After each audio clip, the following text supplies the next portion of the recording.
And just like that, we have the team announced. Let's get into it.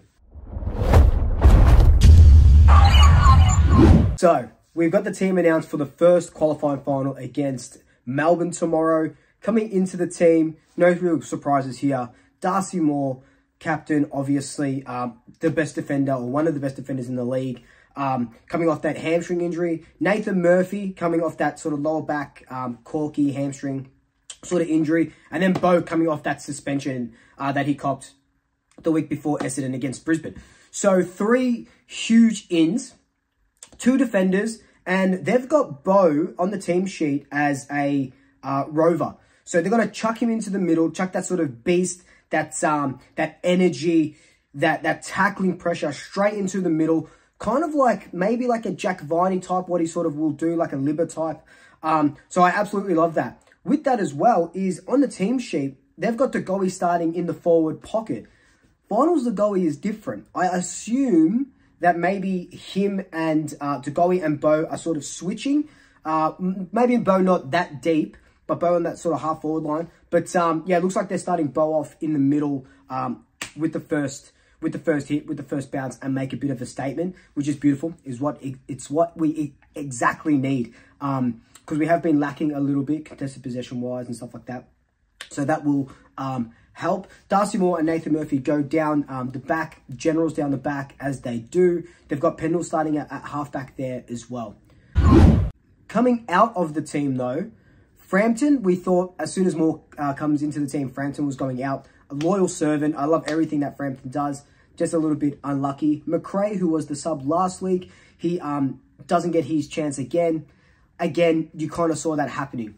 The one that we didn't see coming and hit us like a freight train was John Noble's omission.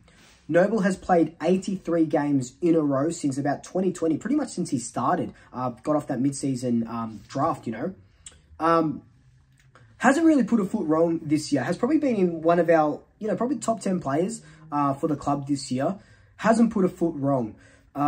And when that sort of when I kind of sort of broke that news that, you know, Noble is probably going to be the one that gets omitted, the internet went into furor.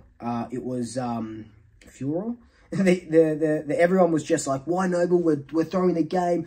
What is going on, Fly? And it's like, we've trusted Fly this is annoying me. We've trusted Fly this whole time. Why aren't we trusting him now? I know Noble is definitely a fan favourite. I love Noble. Sometimes he does a couple of things, but it looks like they are favouring Markov, but Noble's pretty quick, but they're favouring sort of Markov and Will Hoskin-Elliott to cover for Noble.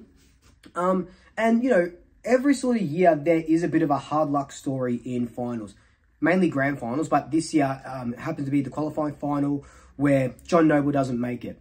That sucks. It really does. And seeing that footage from Channel 7 and Channel 9 of everyone sort of hugging him, consoling him and stuff like that, it hurts. It really, really pulls on the heartstrings.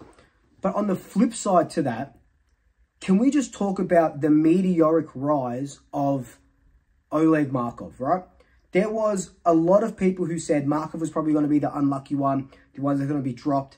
Markov said, you know, after that game against Essendon, I have to put in more work. I have to keep coming in. I have to keep trying. My spot is not guaranteed. John Noble, a stalwart, stalwart, I don't know what word I'm trying to say, a staple in this side for so long, one of Fly's favourites. Markov has overtaken him, and it's credit to Markov and credit to what he has done over the past year.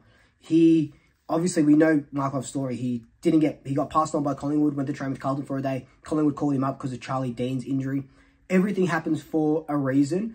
Markov coming to the Pies, who, you know, was probably going to be a VFL player, got his opportunity, took it by both hands, and now look at him. He's playing in a qualifying final. So props to Markov. And yes, it's sad about John Noble, but sometimes, like, this is just going to happen. And next week, if there's no injuries this week, in 2 weeks' time, when we beat Melbourne and go on to the prelim, someone's going to have to come out for Nick Dacos. So then it's going to be another hard luck story.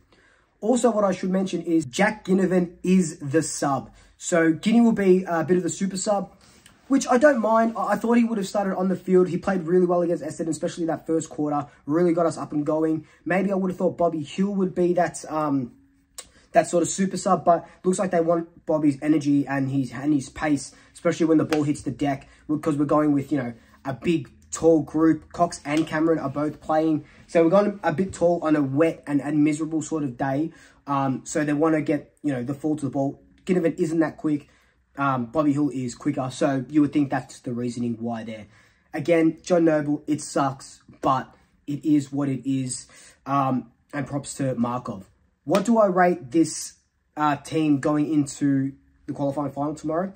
I'd probably give this a 9 out of 10, to be honest. A 9 out of 10, because this is our strongest team without Nick Dacos in the side. And we are primed to beat Melbourne tomorrow. And I'm already nervous thinking about it. But let me know your thoughts down below. What do you think of the ins and outs? What do you think about Noble? Why do you think they've taken Noble out? Let me know all your thoughts down below. But until then, like, comment, subscribe, tell your family, tell your friends, stay best, and until next time, double checkers. I'll swoop you later.